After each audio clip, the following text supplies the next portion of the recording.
Akira Tendo is our mindlessly stupid protagonist who thought his slave-wage 9-to-5 job was the worst thing that could happen to him, until the zombie apocalypse said, "I'm here to save you, bro." Now he and his bumbling crew of idiots have to survive 365 days without getting bitten or turning into human sushi.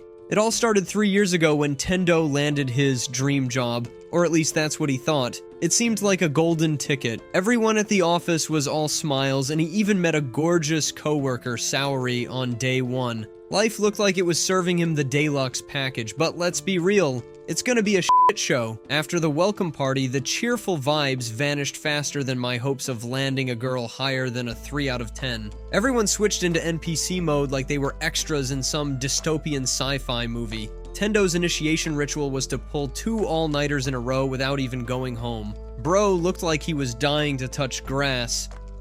That's when it hit him. Life is only gonna suck harder than the lady boys in Thailand. The next morning, his enthusiasm for the job was already circling the drain, but hey, he went to university for this, so quitting wasn't an option. The company had some perks, sure, like vacation days that were mythical as unicorns, paid overtime as visible as your chances of ever hitting a 10 out of 10, and paychecks that fly by faster than the weekend. His boss didn't make life one bit better, screaming at everything that moved. If there were awards for the most toxic workplace, this joint would sweep the competition. By the end of his first year, Tendo was holding it together thanks to Saori and his delusional hope that she might actually be willing to let him hit.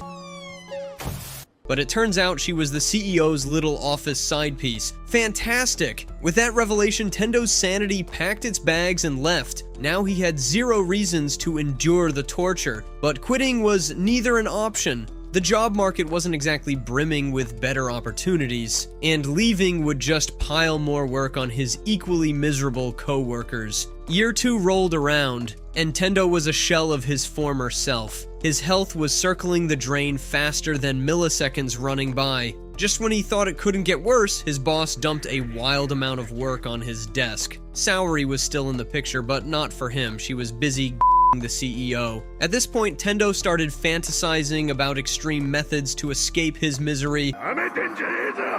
Walking into traffic seemed like a viable option, but luck wasn't on his side. With his main character plot armor, he survived and dragged his sorry self back to the grind. Talk about a miserable attempt to save your miserable life. By the 3rd year, Tendo wasn't even human anymore. He was a full-on zombie, limping through life with one thought in his mind: work? His world was grayscale, and the only thing that got him out of bed was sheer obligation. One morning, he woke up with a panic attack so bad he thought his heart would jump ship. Still, he got dressed and headed out. On his way to work, he noticed a letter in his mailbox. He'd forgotten to pay his parking pass. Great, just what he needed. He trudged to the building manager's office to sort it out, but the guy wasn't answering. The door was half open, so Tendo stepped in. Big mistake though, cause when he stepped inside, the manager was having a snack on someone's guts. For the first time in years, Tendo saw color, but it was all blood red.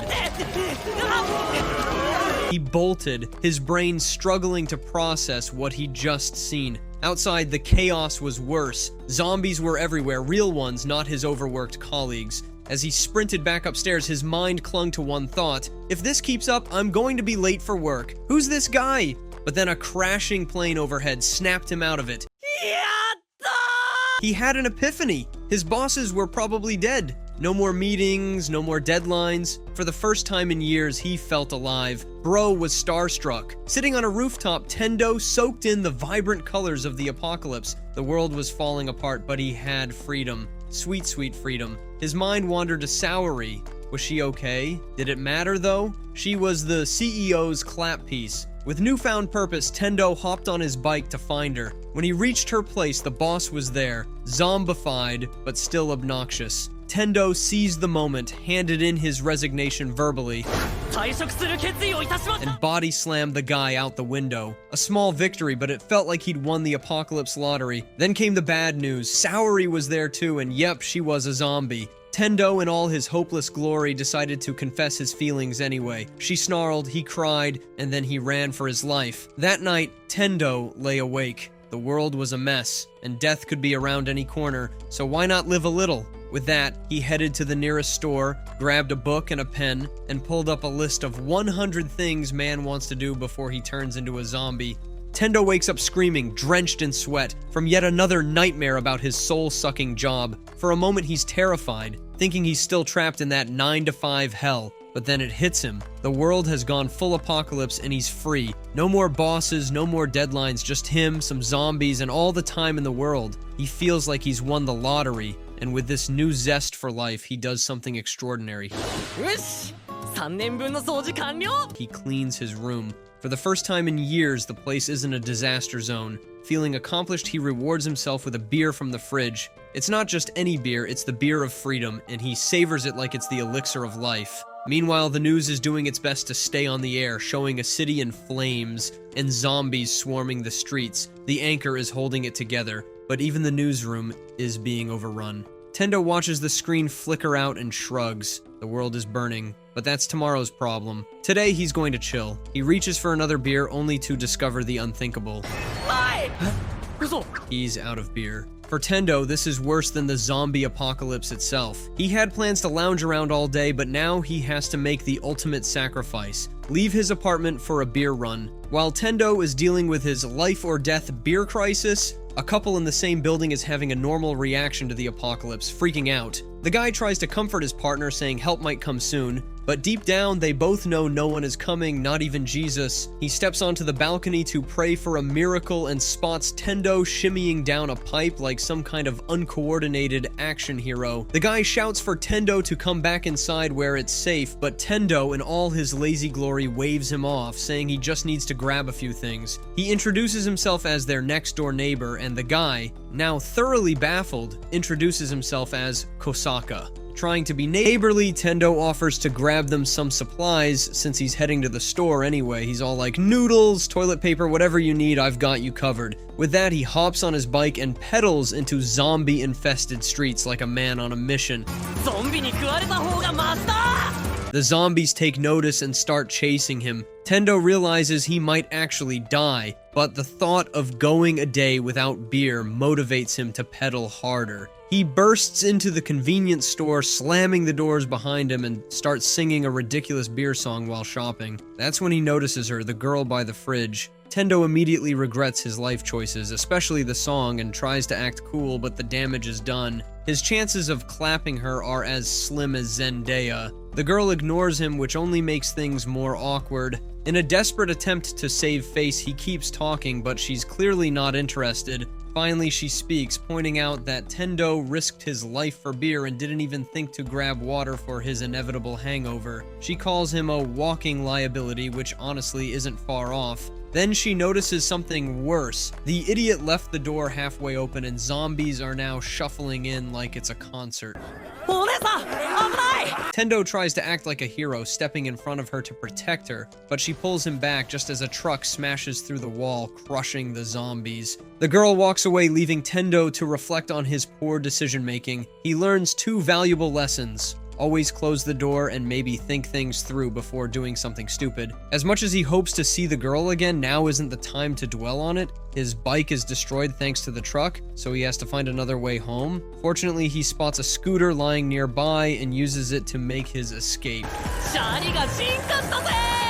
Riding the scooter gives him an idea. There are probably abandoned vehicles all over the city with keys still in them. Maybe he can upgrade his ride. Sure enough, he spots a shiny hot ride out of the corner of his eye. Feeling like a post-apocalyptic king, he rides back to his building. He stops by Kosaka's apartment to deliver the supplies, but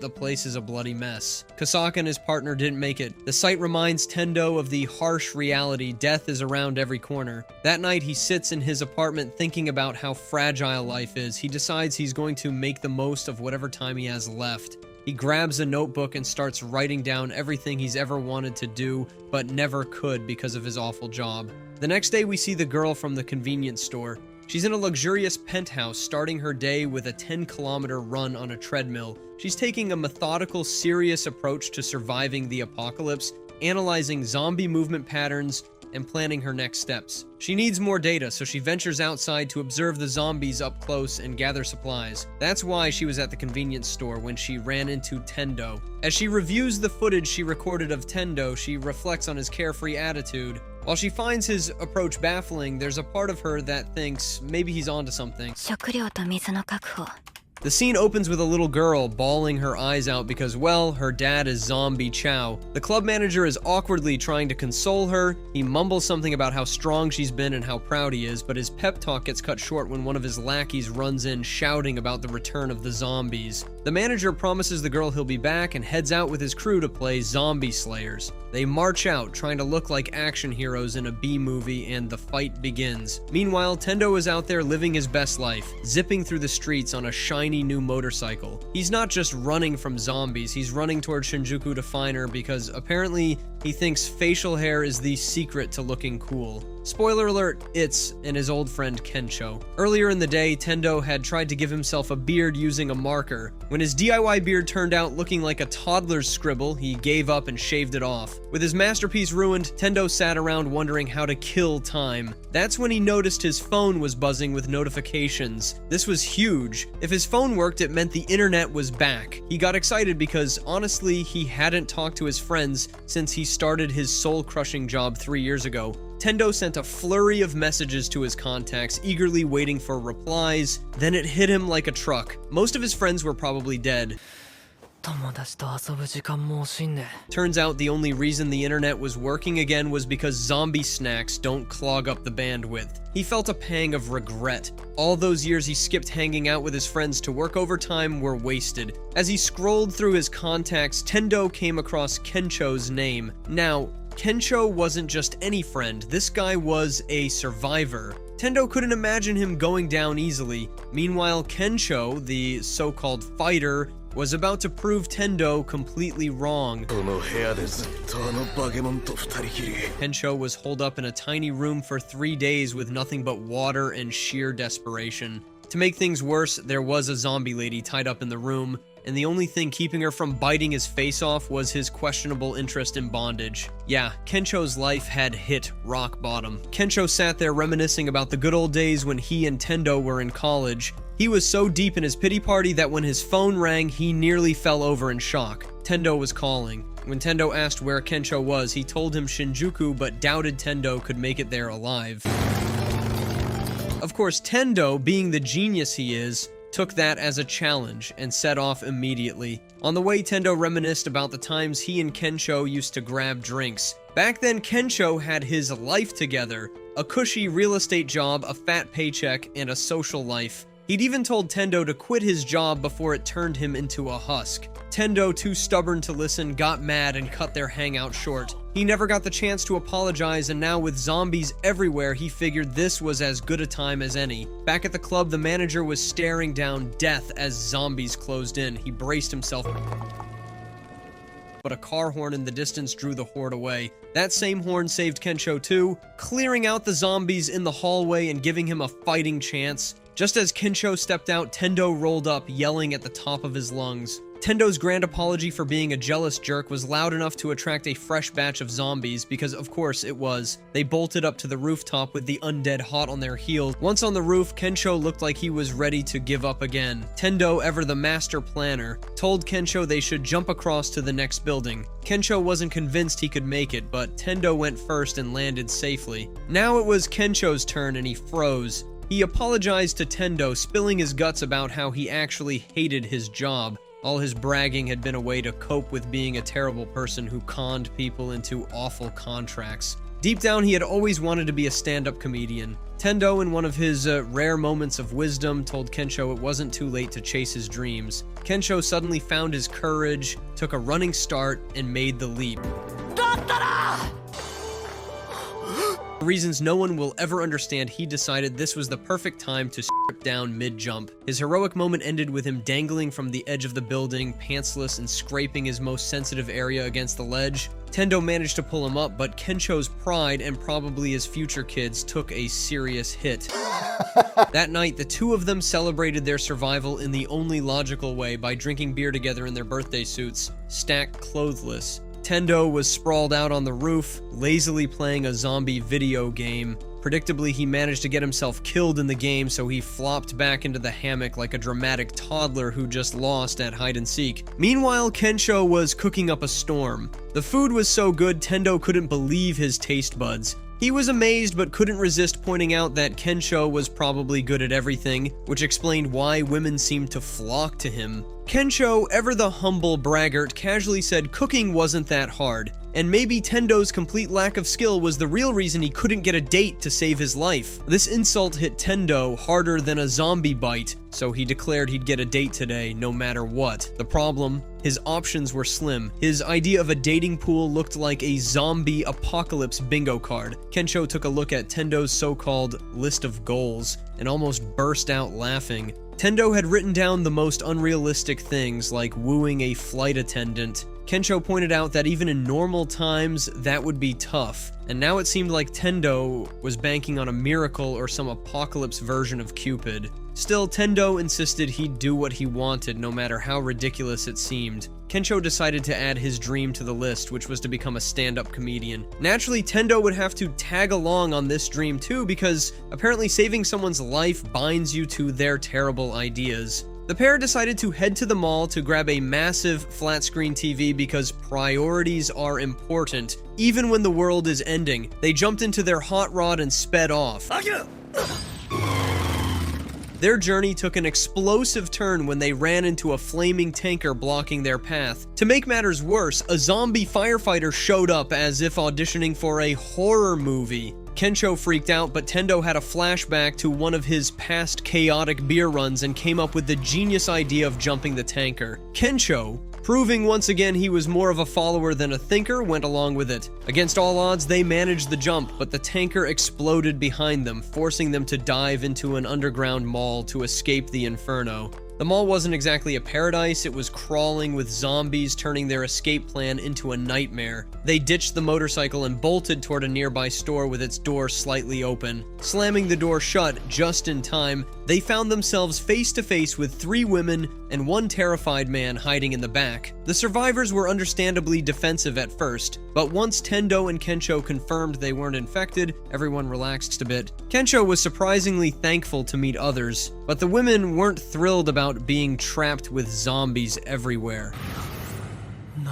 Realizing they were stuck, the group decided to make the best of it. Thankfully, the store was well stocked with food and liquor. As they scavenged and shared their loot, the women introduced themselves as Rika, Maki, and Yukari. They explained that they were flight attendants whose plane had landed just as the apocalypse started. Attention, please. Tendo's eyes lit up like a kid on Christmas morning. This was it. His ridiculous dream of wooing a flight attendant was finally within reach. Unfortunately, he also realized he had 0 game. While Tendo awkwardly tried to talk to Yukari, Kensho was already putting on a flirting masterclass with Maki. Tendo, watching his wingman steal the spotlight, decided to play the clown by chugging an entire bottle of liquor. This ridiculous stunt actually lightened the mood, and the group ended up partying. Later, while Tendo was puking his guts out in the bathroom, Yukari came to check on him. He thought he might still have a chance with her, but she gently let him down, revealing she already had a boyfriend. Meanwhile, Rika was still drinking and venting her frustrations at the cowering man who suddenly revealed he'd been bitten by a zombie. Chaos erupted as he turned and lunged at Rika. She screamed loud enough to wake Kensho and Maki, but Maki was too dazed from her earlier bonding session with Kensho to care. Rika wasn't going down without a fight, but the man wasn't trying to get romantic. He was trying to literally eat her. Unfortunately, Rika lost the battle and turned into a zombie herself. Zombie Rika attacked Maki, ripping her face off before lunging at Kensho. He managed to fend her off with a suitcase, but things were spiraling fast. Tendo, still in the bathroom, was trying to console Yukari about her job choices when the zombified man barged in and bit her. Tendo knocked the old man down the stairs, but it was too late. Yukari was infected. She told Tendo to leave her, but he was heartbroken. Crying like a soap opera character, he ran out and met Kensho, who, despite everything, proudly revealed that he'd managed to snag the flat-screen TV. With zombies closing in, Tendo and Kensho escaped on their motorcycle. Tendo used to think of himself as young John Wick back in the day, taking on upperclassmen like it was his part-time job, and all for a dog. He was practically a superhero in his own mind, but that was then. Now, he wakes up from that nostalgic dream to reality. Kensho is already up, checking the news and confirming that Japan is totally screwed. The only good news is that the military has managed to secure some of the remote mountain villages. Hearing this, Tendo feels a glimmer of hope since his family lives in one of those secluded areas. While helping Kensho dye his hair for some bizarre new beginning, Tendo suddenly declares his new life goal. He's going to become John Wick. Well, not exactly. He plans to be a superhero, saving people from zombies like some low-budget action star. Kensho is less than convinced, pointing out a small problem. Tendo doesn't even have a gun. But Tendo, in his infinite wisdom, has a plan. He adds become a superhero to his precious list of dreams and drags Kensho along for the ride. Their first stop on Tendo's superhero adventure is the aquarium. The place is in bad shape, abandoned like everything else. As Tendo rummages around looking for his mysterious secret weapon, chaos unfolds elsewhere. A bus full of survivors gets caught in a zombie traffic jam. The driver, clearly lacking common sense, manages to get the passengers slaughtered. One girl escapes and makes a run for the aquarium, but because she's living in a horror movie, she trips. To make matters worse, Usain Bolt Zombie decides she's his next target, sprinting toward her like it's the Olympics. Just as she's about to start her course on Zombie 101, Tendo bursts out of the aquarium and tackles Bolt Zombie. This is when his brilliant plan reveals itself. He's wearing a shark suit from the aquarium. If sharks can't bite through it, neither can zombies. Somehow this actually works, and Tendo proudly declares himself a superhero. He tells the girl and other survivors to take refuge inside the aquarium. Among the group, he notices a girl who instantly catches his eye. But there's no time for romance because Bolt Zombie is back for round 2. The shark suit may block bites, but it doesn't make Tendo invincible. Bolt Zombie knocks him down, and suddenly the rest of the zombie track team piles on. While Tendo gets swarmed, Kensho decides his best move is to stand back and cheer uselessly. Tendo somehow manages to toss the zombies off a bridge and into the river, proving he's not completely useless. He stumbles back into the aquarium where Kensho greets him as if nothing happened. After catching his breath, Tendo decides to talk to his crush. Unfortunately for him, she immediately starts roasting him, tearing apart his entire existence. Kensho tries to defend Tendo, but the roast is too thorough. Before Tendo can recover, a loud crash echoes through the aquarium. The two decide to investigate and find something straight out of a nightmare.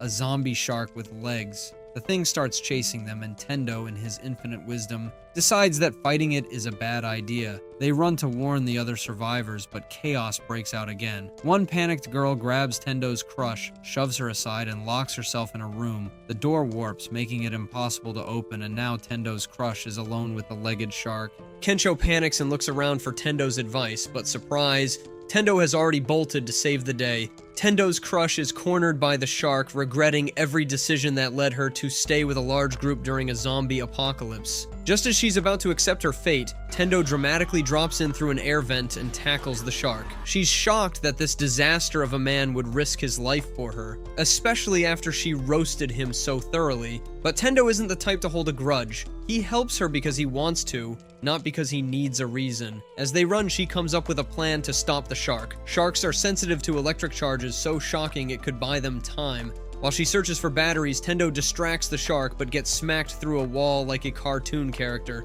Kensho, showing a rare moment of bravery, decides to bait the shark with his rear end. As the shark lunges at him, Kensho immediately regrets his life choices, but his distraction gives Tendo enough time to recover. The girl tosses Tendo the batteries, and he uses them to electrify the shark, leaving it stunned. The survivors finally escape the aquarium, and Kensho asks the girl if she plans to join another group. She says she's done with groups for now. Despite everything, she still doesn't understand why Tendo risked his life for her. Tendo, ever the charmer, says she's precious to him now, and that's all the reason he needs. Flustered, she finally agrees to give him her contact information. Tendo stood in a store, gazing at a Rolex on the wall like it held the secrets to surviving the zombie apocalypse. This was a watch he could never afford in the old world, but now, it was his for the taking. As if this wasn't absurd enough, Kensho joined in, showing off even fancier bling. These two were officially drowning in drip, completely ignoring the collapse of civilization. Priorities, right? That night, reality finally started to hit. They ran out of water, the city went pitch black, and their phones, though charged, were useless since all the news stations were down. It was like Mother Nature herself had flipped the game over switch. The thought crossed their minds that they might be the last people alive in the city. But instead of panicking, they decided to take in the stunning skyline made visible by the blackout. Tomorrow they would head for Tendo's hometown, Gunma. You know, because that was definitely a better plan than actually preparing. Morning came and Tendo started packing for the journey. He made a big deal about saying goodbye to his old life like he was starring in some emotional farewell scene in a bad movie. Normally it'd be a 5-hour drive to Gunma, but with zombies and chaos, who knew how long it'd take? Kencho, being the only one with common sense, asked if they should finally get a gun for protection. But Tendo, true to form, had other ideas. He wasn't interested in survival, he wanted to travel in style. His brilliant plan? Find a luxury camper, because nothing screams survival like an RV with leather seats and a minibar. By some twist of fate, or just dumb luck, they ran into Shizuka at the dealership. Tendo, lacking any game whatsoever, tried to convince her to join them. Predictably, she turned him down. Kencho, on the other hand, managed to strike up a conversation and learned she didn't have a driver's license. Using this as leverage, they convinced her it'd be safer to stick with them. How Shizuka fell for this logic is anyone's guess. Inside the dealership, Tendo's priorities shone brighter than ever. Shizuka looked for something practical with good fuel efficiency and decent handling. Tendo, he fell in love with a luxury camper, calling it his third love, like he was in some cheesy rom-com. Shizuka argued against it, pointing out its impracticality, but then she spotted an RV so stylish it made her forget her own argument. The guys wasted no time mocking her for flipping sides. But before they could settle on a vehicle, their loud antics attracted zombies. Because of course they did. Surrounded, they had no choice but to jump into a random RV and make a break for it. Kencho rode a bike beside them while Tendo drove, which should have been a warning sign for disaster. Tendo, ever the genius, wondered why the roads were so empty. Shizuka explained it was probably because people didn't have time to evacuate. She speculated about the zombie outbreak being caused by a virus and mentioned a vaccine could save humanity. But honestly, survival came first. Tendo nodded along, pretending to understand, but it was clear he was already distracted by his next dumb idea. That evening, they prepared to set up camp, but before they could, they encountered spike strips on the road. As if zombies weren't bad enough, now they had to deal with people, the worst kind of apocalypse survivors. And the cherry on top, the gang leader was none other than Tendo's old boss. Tendo's PTSD kicked in immediately. This was the guy who'd made his life a living hell, and now he was back, smirking like he owned the apocalypse. The boss's plan was simple: trap survivors, force them to work, and call it protection. Shizuka wasn't buying it, and called him out, but the guy didn't care. He had the upper hand, and there was no escaping his grip. Tendo was forced back into his old role, working under the same jerk who'd tormented him before. It was like a nightmare replaying in real life. Meanwhile, Shizuka tended to Kencho's wounds and reassured him that they hadn't really had a choice. This gang had probably been waiting for someone like them to fall into their trap. Tendo, meanwhile, was stuck moving equipment and watching others get worked to the bone. The only silver lining, he found some beers and decided to cool them down for everyone, trying to bring a little joy to the group. But his boss caught him, furious that Tendo would waste electricity on something so frivolous. Tendo's PTSD flared up again, but the workers noticed the beers and grabbed them before the boss could stop them. For a brief moment, Tendo was the hero, but the boss, still a tyrant, maintained control. He even started using zombies as labor, treating them better than his own workers. He told Tendo to be more like the zombies, mindless, obedient, and without complaints. If there was ever a time for a labor union, it was now. That night, Kencho confided in Shizuka about Tendo's strange behavior. Shizuka, having her own experience with exploitation, understood what Tendo was going through. She knew what it felt like to be controlled and saw that Tendo was trapped, unable to muster the will to fight back. She didn't blame him, she'd been there before. Tendo's life had turned into a dark comedy. Here he was, in the middle of the apocalypse, still getting bullied by his boss. Every attempt to bring a little light to the situation, whether it was cooling beers or cracking a joke, was met with more oppression. But even in this bleak scenario, Tendo's resilience shone through. He wasn't giving up. Not yet. When she was a kid, probably around 4 years old and still too young to even tie her shoelaces right, she was walking home from school on a rainy day. She stumbled across a sad little puppy stuck in a box. It was one of those awe moments you'd see in movies. Naturally, her tiny heart couldn't leave it there. She scooped it up and brought it home, thinking she had just made a lifelong friend. Then she made the colossal mistake of asking her father for permission to keep it. Big mistake. Huge. Her dad, a certified villain in the making, looked at her and said, "Eat it." That's right. His logic? A sickly dog wasn't worth the effort, and his 4-year-old daughter should apparently aspire to be some ruthless, soulless prodigy instead. Honestly, who even says that to a kid? But hey, her dad clearly thought feelings and empathy were for losers. Fast forward to the present, and Tendo's life is somehow worse than that dog's fate. His boss, Gansu, walking proof that evolution can go backward, is lording over him like he's the king of the apocalypse. Meanwhile, everyone else is partying, drinking, and asking the important questions like whether getting frisky with a zombie counts as risky business. Tendo, however, is out here fumbling his life away. Literally, he trips, drops a bunch of beer, and gets yelled at like it's a national sport. Elsewhere, Gansu is proving once again why he's the worst. He refuses to let some sweet old granny pour his drink because apparently he only accepts booze from women with, let's say, impressive assets. He drags Shizuka into his nonsense, forcing her to pour him a drink while he ogles her while salivating like he'd just seen a well-seasoned pork meat. Then, in true dirtbag fashion, he makes her drink too, licking his lips like he's auditioning for a gross villain role in an anime. To top it off, he starts asking her to let him get to know her better, but Shizuka, with the patience of a saint, ignores him. Of course, Gansu isn't done being the worst. When Tendo hands him an empty bottle by accident, Gansu explodes. It's like someone flipped his yell and spit switch. Tendo, already running on 0 sleep and a bucket of stress,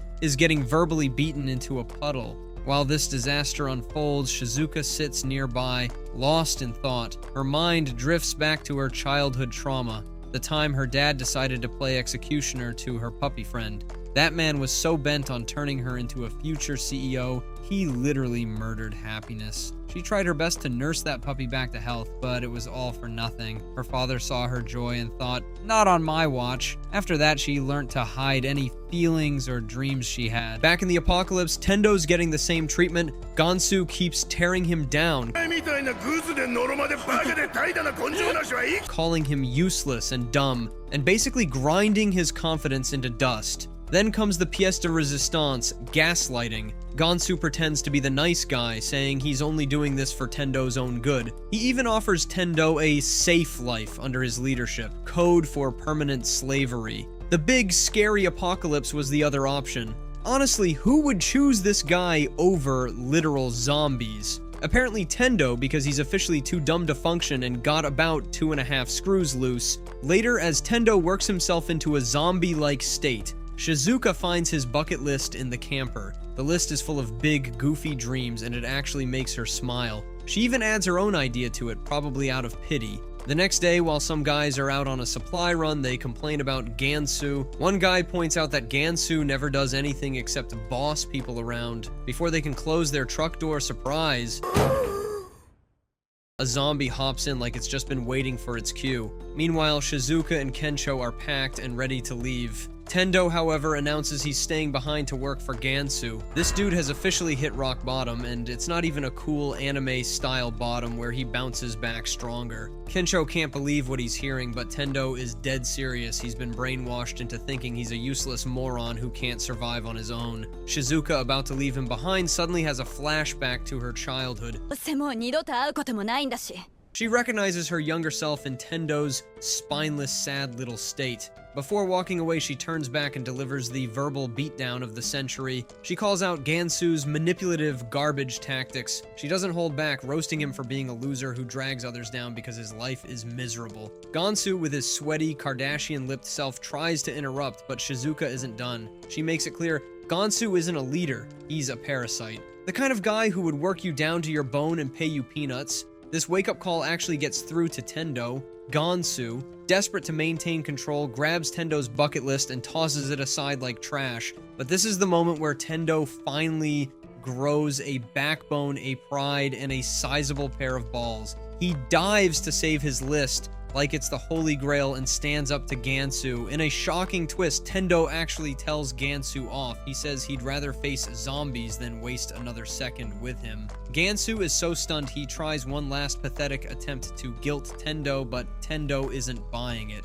As luck would have it, the supply run crew comes back at that exact moment, but instead of a heroic return, they bring a zombie into the compound, which immediately wreaks havoc. Shizuka, Tendo, and Kensho escape while the chaos unfolds. Back on the road, Tendo is hyped up, feeling like a new man. He's proud of himself for crossing off more than 30 things on his list. Shizuka, on the other hand, can't help but worry. If Tendo keeps up this reckless enthusiasm, he might actually hit 100 on his list. What's he gonna do then? Jump into the nearest zombie nest and become dinner? The crew is cruising down the road when they spot a truck surrounded by a buffet of zombies. Obviously, there's someone inside attracting these brain munchers. So bingo, their first survivor sighting on the road. Tendo, clearly delusional about his superhero career, gets hyped, suits up in his ridiculous shark costume, and strikes a pose, ready for action. But before he can even scream justice, the truck door flies open and a real showstopper steps out. A samurai straight out of a history book.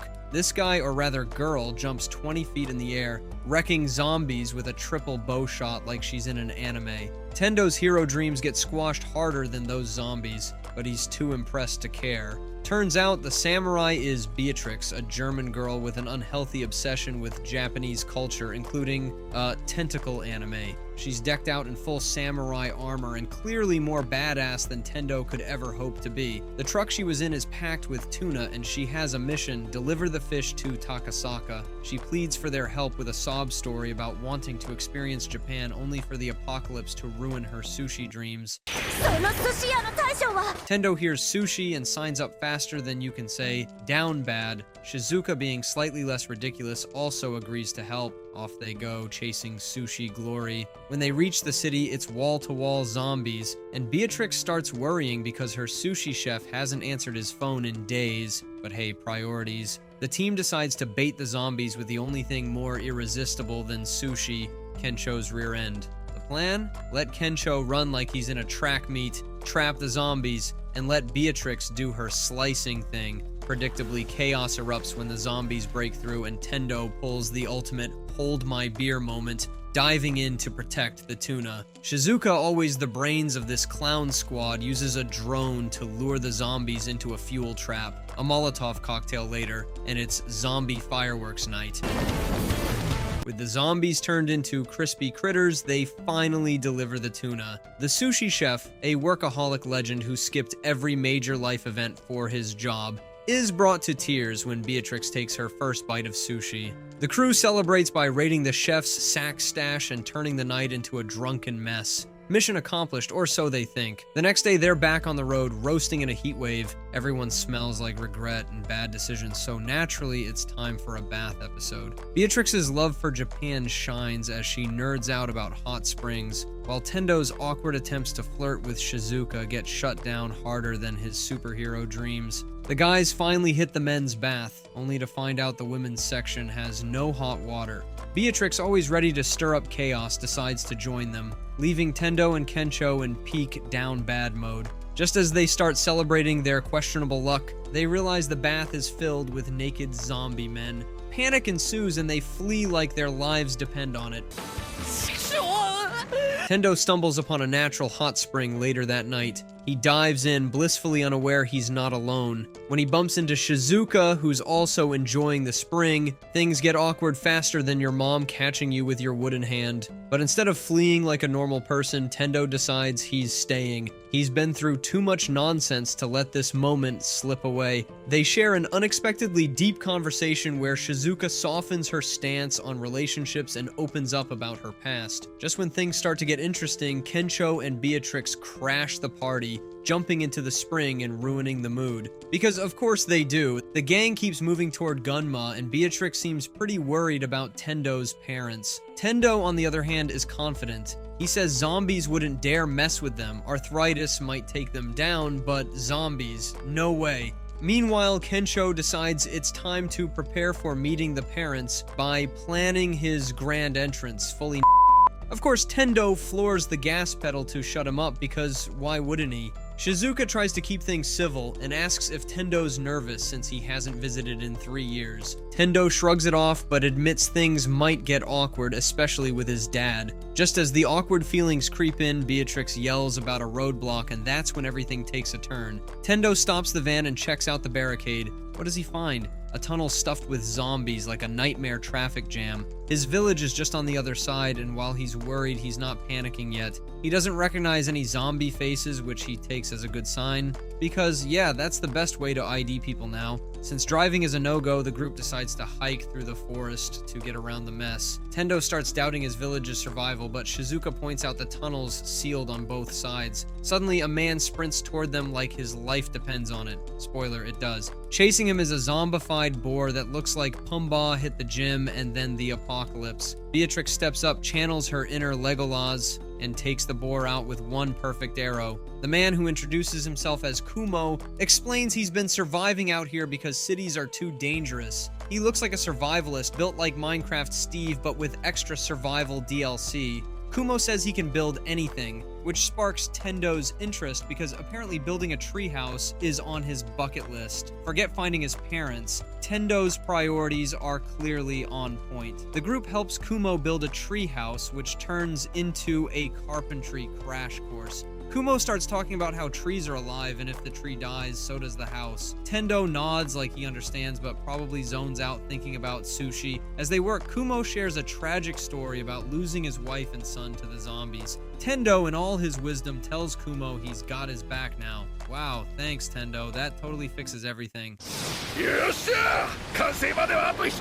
They finish the treehouse, which looks great until Kensho uses the slide and ruins it for everyone else. With the project done, they finally head toward the village. The path to Gunma is a death trap. Tendo's parents weren't kidding when they said they walked uphill both ways to school. At least the obstacle course keeps zombies out. When they finally see the village, it's eerily empty. Tendo panics and runs around like a headless chicken, but then he finds everyone hiding in a hut doing, well, whatever village people do during a zombie apocalypse. He finds his parents and starts apologizing for being a terrible son, who disappeared for 3 years. His dad, unimpressed, smacks him on the head and tells him to shut up. Classic dad move. Tendo's mom, on the other hand, whips up a meal from whatever plants she could find. Shizuka is amazed at how self-sufficient the village is, but Tendo can't focus on anything other than impressing his parents. His mom tells him he's extra, but that doesn't stop him from trying. He shifts his attention to helping his dad on the farm. They work in silence, and Tendo attempts small talk, which his dad shuts down with one-word answers. It's painfully awkward, but Tendo is too stubborn to give up. Later, Tendo's dad starts coughing up blood, which is obviously a big red flag, but he hides it like it's no big deal. As they head back to the village, they encounter a group of sketchy survivors. Tendo recognizes them from the city and knows they're bad news.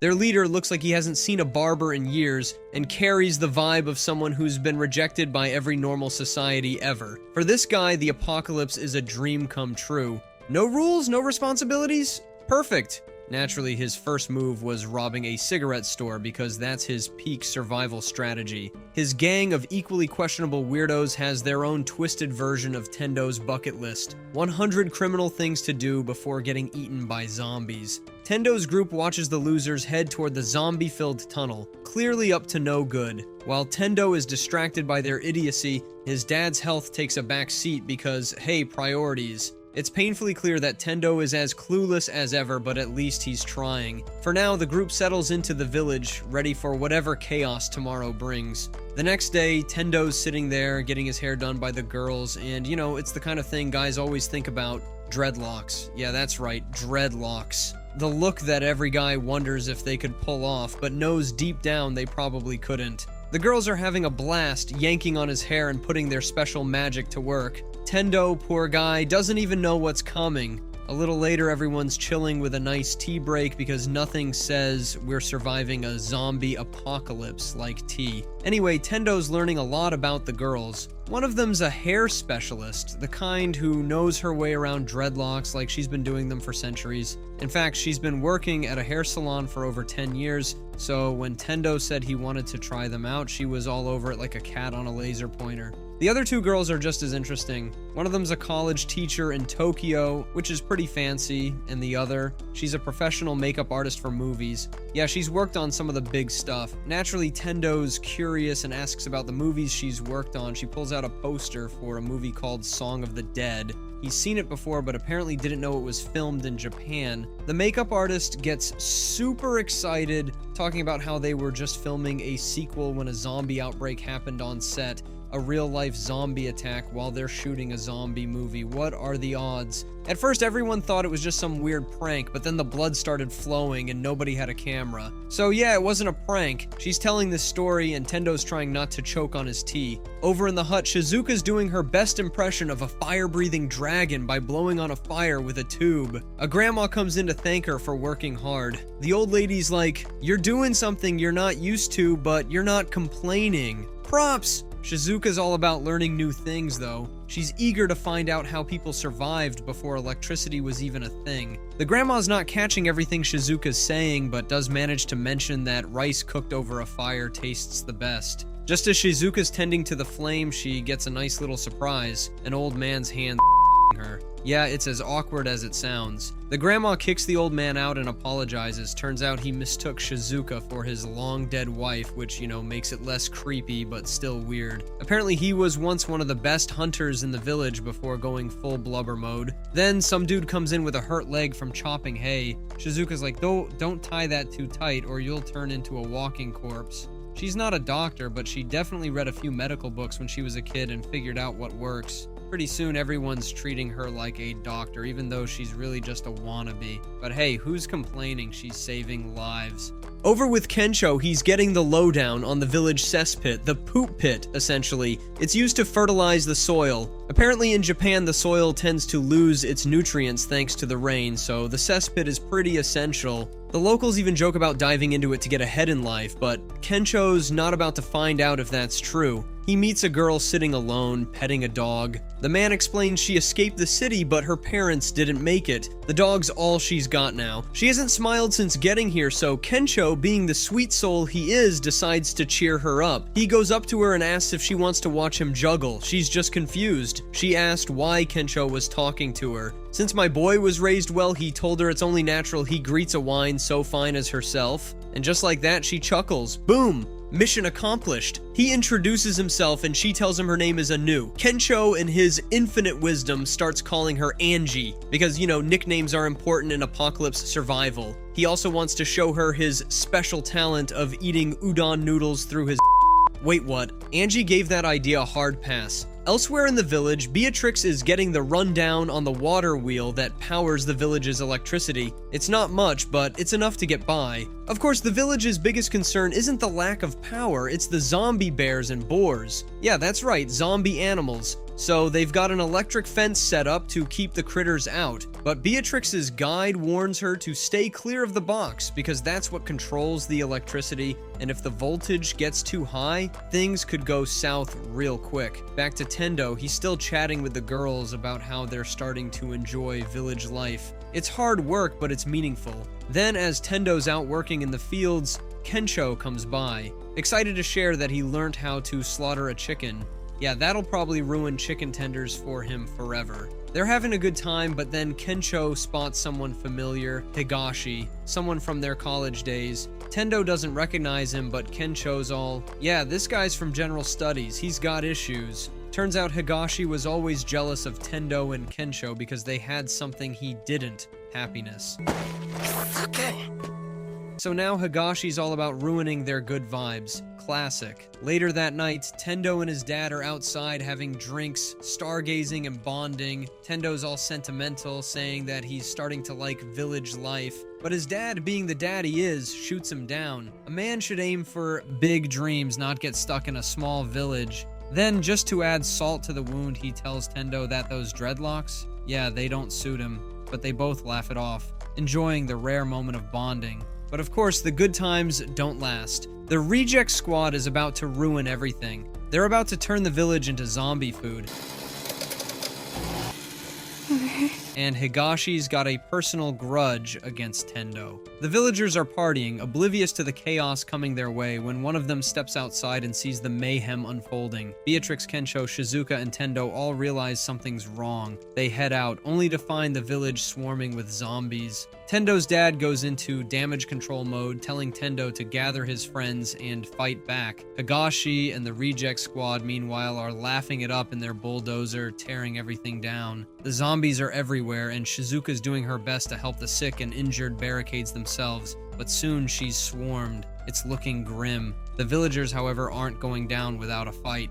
The hunting squad steps in, guns blazing, but there are too many zombies, so they retreat inside. Higashi, of course, isn't done. He lights up some dynamite and blows up a bunch of houses, laughing like a maniac. Shizuka's horrified, and if something isn't done soon, the entire village will be destroyed. Meanwhile, Kensho's carrying Angie while running for his life. Zombies are hot on their heels, but Beatrix saves the day, jumping in with her weapon and saving them. Shizuka and Tendo catch up, and Shizuka comes up with a plan to get everyone out of the village and onto the suspension bridge where the zombies can't reach them. But there's a little problem: the electric fence. Beatrix figures it's no big deal, but Kensho grabs it and immediately gets shocked. Turns out someone turned up the voltage and now they're all stuck. And guess who's behind it all? Higashi and the rejects. Tendo's not having it. He's done with Higashi's nonsense. He's ready to fight back, and he's not going to let Higashi ruin the villagers' chances of survival. The stakes are high, and everything's about to get real ugly real fast. As Higashi continues his insane rampage through the village, causing chaos like a kid let loose in a candy store, Tendo's dad, along with the girls he was talking to earlier, barricade themselves inside a house to hide from the madness. Of course, it's not exactly smooth sailing. Tendo's dad's illness finally catches up to him, and he crashes to the ground like a sack of potatoes. He mutters that he's fine, which, spoiler alert, he definitely isn't. Meanwhile, Tendo is charging over to save the day, swinging a long stick like he's auditioning for a role in Demon Slayer or Attack on Titan, bashing zombies left and right. Not bad for a guy who probably couldn't swing a broom properly. Elsewhere, Angie is running around in a full-on panic looking for her dog Chero. She finally finds him. Just as she's about to rejoice, Kensho, who really needs a hobby, sneaks up behind her and covers her mouth to keep her quiet because, you know, he's all about avoiding zombie detection while she's trying to find her dog.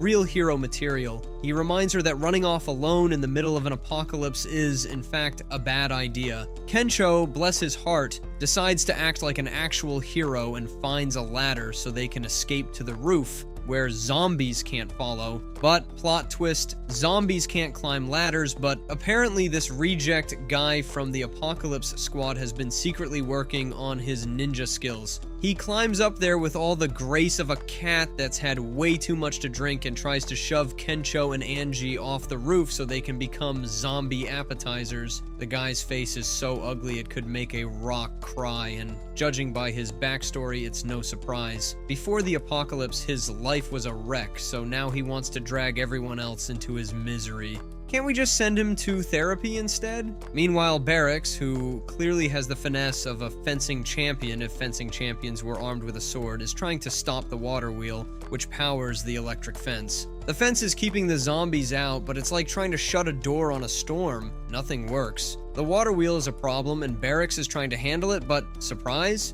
The reject squad shows up in style, crashing a tractor right into her horse. Now that's what I call a real guy move. Just when you think this fight can't get more ridiculous, the reject pulls out a chainsaw. Seriously, who shows up to a sword fight with a chainsaw? This guy! And guess what? He slices her sword in half like it's nothing, making Barracks question why she even bothered learning to swing a blade in the first place. So much for fighting like a pro. Back in the village, Shizuka is doing her best to evacuate the elderly villagers who've locked themselves inside their homes like it's some kind of zombie-themed game of hide and seek. The problem is they're old. Really old. Some of them are even bedridden, so when Shizuka suggests they escape, they're like, nah, we're good. They don't want to be a burden? Old man Hio, who clearly has the mental fortitude of a concrete block, disagrees. But Shizuka, not about to let everyone die just because they're stuck in their ways, takes it upon herself to lead the zombies away, making the ultimate sacrifice. Her hero moment is interrupted though when Tendo shows up, a man on a mission. His parents are still locked inside the house, and he's got a guilt trip that would make any therapist cringe. He wants to save them because, he's never really done much for them. He didn't have the money to take them on vacations or get them gifts. He still hasn't given them grandchildren, a problem he clearly overthinks. As he's about to get all emotional, his dad pulls him aside. In a grand moment of fatherly wisdom, Tendo's dad tells him that if he really wants to make up for being a terrible son, he needs to make sure he doesn't die before his parents. Yikes. Harsh words for a guy who just came out to play hero. Meanwhile, we get a glimpse into the sad life of one of the reject squad members. He was once a hard-working man, but the weight of a failed marriage and constant neighborhood gossip turned him into an angry mess. It's almost poetic in a tragic, pathetic way. He's mad at the world, and now he wants to make everyone suffer, especially if they had nothing to do with his miserable existence. Real healthy mindset, right?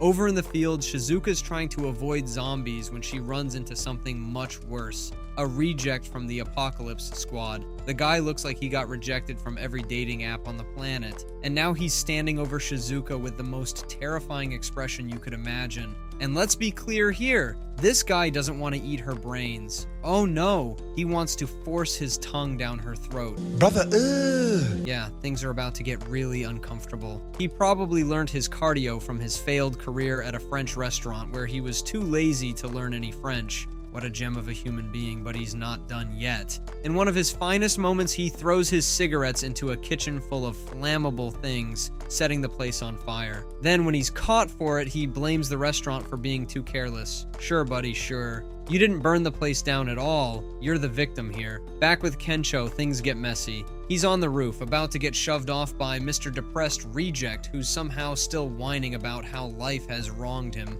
Kensho, with the logic of a man who's had one too many bad days, decides to use the cesspit as a survival strategy. Yes, folks, he dives into a pit of sludge. Why? To avoid being eaten by zombies. It's a wild move, but it works. Meanwhile, the reject is left to face the zombies alone, only to be stopped by an electric fence and promptly eaten. Karma? You bet. Later, Angie, who's no longer happy with Kensho's life choices, insists he bathe before getting anywhere near her. Because honestly, who wants to hang out with someone covered in, well, everything? In another twist, Old Man Hio, who probably has the survival instincts of a raccoon, realizes something's wrong and goes to save Shizuka. He fires a shot that knocks the gun out of the reject's hand, causing the other elderly villagers to finally get a little bit of fire in their belly. They band together to beat up the reject, showing that they might be old, but they've still got some fight left in them. Barracks, in the meantime, has her hands full with the chainsaw-wielding reject. But just as she's about to give up, she uses the zombies chasing her to her advantage. She climbs onto the water wheel, causing a chain reaction that destroys it, leaving the reject's mind shattered and her plans in tatters. Meanwhile, Tendo's dad is still fighting the zombie horde, but collapses under the weight of his illness. Just when it seems like it's game over, Hiyashi shows up and pulls him to safety. But, of course, it's not all good news. Hiyashi threatens to feed Tendo's dad to the zombies unless he plays along and becomes one himself. And so the chaos continues. Higari Rashi's life hit peak levels back in preschool, back when he actually knew how to have fun. It was the kind of carefree existence that any child would dream of.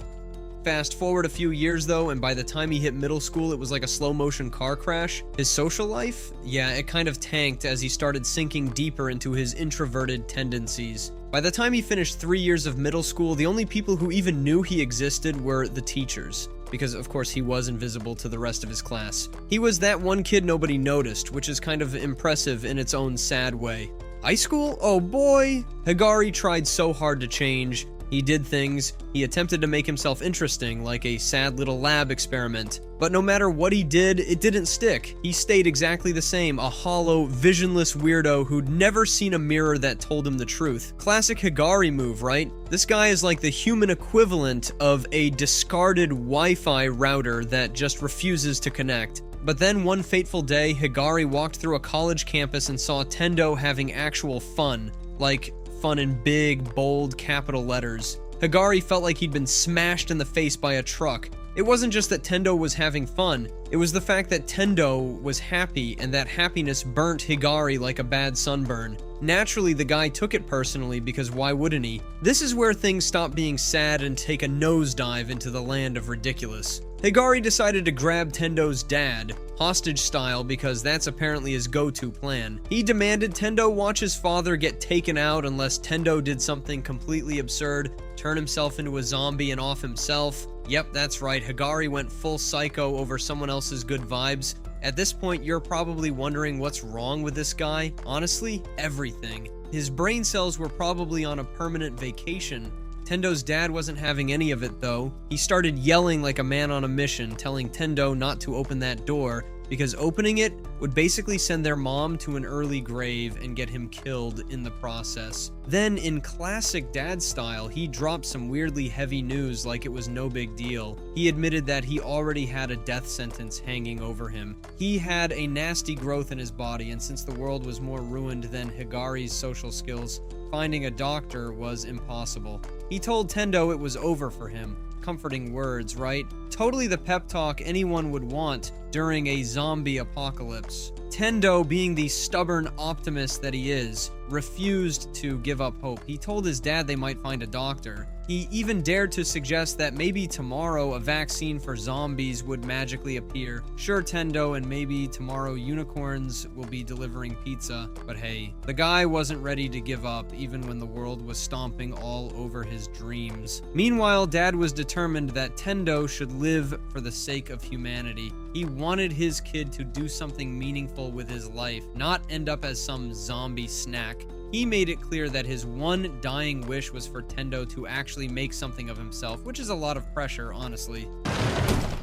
Then the moment came. Tendo opened the door, and it was like throwing breadcrumbs to pigeons. Zombies swarmed in immediately, screaming, chaos, the whole horror movie package. Just when it looked like Tendo was a goner, he walked out of the house looking like a full-on zombie. Higari, of course, thought he'd hit the jackpot. He started laughing like some kind of evil cartoon villain, basking in his victory. But wait, plot twist, Tendo wasn't actually a zombie. The guy was just pretending. Classic Tendo move, pulling one over on the unhinged guy. Tendo smugly let Higari know he'd been duped as he yanked him off his bulldozer and pinned him to the ground. It turned out that Tendo had cooked up a plan with his friends. He'd gotten a professional to do some convincing zombie makeup, lured the zombies into the house, and while they were distracted, his buddies knocked them out. Higari was left sitting there, looking like the world's biggest idiot, while Tendo just took a well-deserved breather. After all the chaos, Tendo checked on his dad, who was miraculously still alive. Higari, meanwhile, looked like someone who'd just been told their favorite anime was cancelled. He was completely defeated. Tendo decided to twist the knife by asking what the whole hostage stunt was about. Was it really just about having fun? Higari, true to form, threw a tantrum.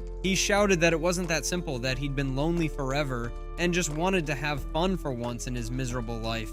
Cue the tragic flashback montage. Higari remembered the last time he'd had actual fun, which was back in his childhood when he could entertain himself with nothing but his imagination. Oh, how the mighty had fallen. His little outburst distracted him, though, and that's when a zombie snuck up behind him and bit him. Panic set in like a bad case of stage fright. He started crying and flailing, realizing this was the end for him. In another flashback, Higari realizes that what he truly wanted was simple. A good time in the pool with friends. That's it, just some fun. So Tendo tells him that if that's all he wanted, dude, why didn't the dude just ask? Tendo remembers the moment when he tried to invite Higari to join them in the pool, but Higari, like the emotional grenade he is, just ran away. If only he'd said something sooner. Before Higari turns into a full-fledged zombie and loses his chance at any future regrets, he gets all teary-eyed and promises that if he ever becomes one of the Walking Dead, he'll come back and have that pool party with Tendo. What a tragic, twisted moment. It's almost poetic in a bizarre, I hate my life kind of way. Then, of course, Higari runs off before he completely succumbs to the zombification process. He's a sad, crying mess, but at least he's not trying to eat anyone's face off yet. The group, now fully aware that Higari's gone off the deep end, decides to leave the village and try to stop the electric fence from causing more chaos. You know, the usual apocalypse stuff. But of course, there's always a twist. Tendo and his gang find a way to break through the fence and escape the village. They make a run for it. Zombies hot on their heels. The suspense is real. Then a bridge falls. And that's when Tendo's group realizes that they might actually be stuck. But wait, there's more. Just in time, Kamo, the miracle worker of the apocalypse, comes to their rescue. He's like a real-life superhero who just so happened to have found a way to fix the bridge and let everyone escape. How convenient. The group with Tendo and Kensho working together holds the bridge in place so everyone can get across safely. They're the true heroes. When the dust settles, Tendo's dad is there to greet him. Proud. Tendo, of course, doesn't hate Higari, even though he's kind of a disaster of a human being. He gets it. Higari was just lost. Like so many people in the apocalypse, Higari was a victim of his own emotional baggage. So Tendo makes peace with it. It's a rare moment of humanity in a world gone mad. The next day, the villagers finally manage to clear the zombies out. Tendo promises to work on curing the zombie virus, and his dad's just happy that he's alive and not being a total waste of space. Tendo, armed with his new goal of saving the world, says goodbye to his village, packing enough food to survive a lifetime of zombie encounters. And with that, Tendo and his ragtag group set out on their mission. It's time to save the world, have some fun, and force Tendo's dad to get that hemorrhoid surgery. You know, the important stuff.